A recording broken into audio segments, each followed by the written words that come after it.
I'm going to say something that sounds a little crazy. You're storing your flour all wrong.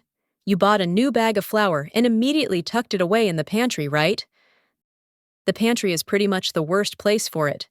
Storing it there could be costing you money, peace of mind, and is basically rolling out the welcome mat for some tiny, unwanted guests in your kitchen.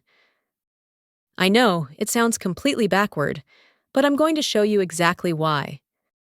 More importantly, I'm going to show you the one simple trick that will keep your flour perfectly fresh and completely bug-free, and a bonus tip on how to use one kitchen staple that will keep your flour bug-free for years.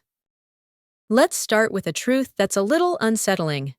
That beautiful bag of flour you just got from the store, irrespective of if you bought the basic store brand or an expensive organic brand, has tiny, microscopic insect eggs. I'm referring to the eggs of insects or pests, like flour beetles and weevils. This isn't a sign that your grocery store or house is dirty. It's just one of the basic facts of farming. The grain field has a lot of flying insects, and it's impossible to get rid of every single one of their microscopic eggs during the harvesting and milling process. So when you bring that flour home and put it in your dark, cozy pantry, you're basically creating the perfect incubator. The warmth of your kitchen gives signal to these little eggs to hatch. That is why, after a few weeks or months, you go open your flour, and you are greeted by tiny dark specks wiggling around. Your flour is infested. Unfortunately, this can kickstart a full-blown infestation that spreads to your other pantry goods like rice, pasta, and cereals. That is the nightmare we are stopping today, before it ever gets a chance to begin. So the moment you get home from the grocery store, you need to put the entire unopened bag of flour directly into your freezer. You can either place them in Ziploc bags or wrap them in a cling film first before popping it in the freezer if you are worried about it picking up weird freezer smells.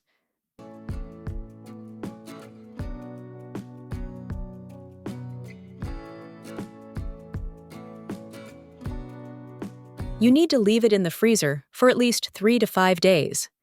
That's the minimum amount of time that experts agree is needed for the cold of a standard freezer to kill not just any active bugs, but, more importantly, all of their eggs and larvae.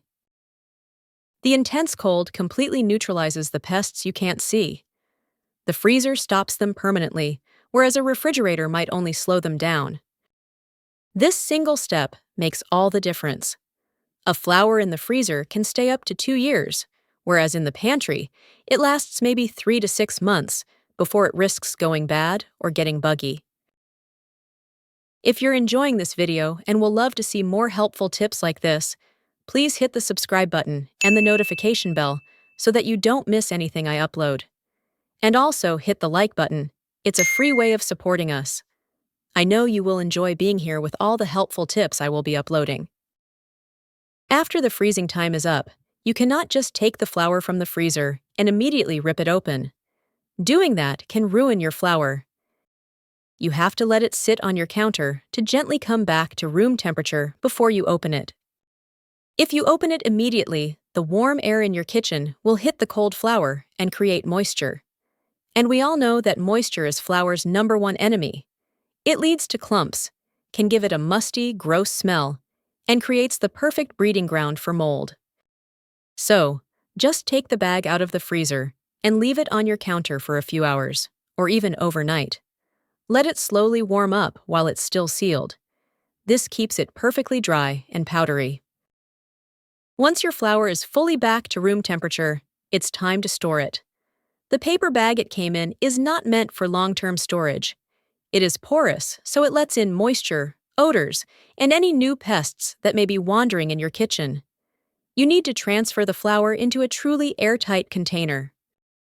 Food-grade plastic containers with locking lids are great. Glass mason jars or canisters with a strong rubber seal also work wonderfully because they won't hold onto smells. You can also use vacuum-sealed bags or Mylar bags. Once it's sealed up tight, find a cool, dark spot for it, like a pantry or cupboard, a place that's not right next to the stove or in direct sunlight. Where are you watching me from? Let's connect from around the world. Comment your city or country in the comments. And we've made subtitles in different languages, so you can watch this video in the language that you are most comfortable with. And if you don't see your language, please notify us in the comments section, and we'll be sure to include that. Freezing and properly storing the flour can keep it for a long time. But freezing the flour address only the existing infestations and will not prevent future infestations. This is where your kitchen staple, bay leaf, comes in. You can add a couple of bay leaves to your flour container before you seal it. Bay leaves are natural insect repellents. They contain an essential oil that insects find undesirable.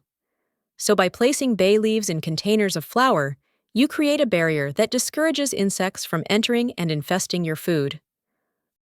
Remember to change them out after a few months to make sure the smell stays fresh and strong. While the aroma is strong for the bugs, the bay leaves don't actually affect the taste of your flour. However, if you are sensitive to the flavor of bay leaves, then you can tape them to the lid of the flour container or to the sides of the container.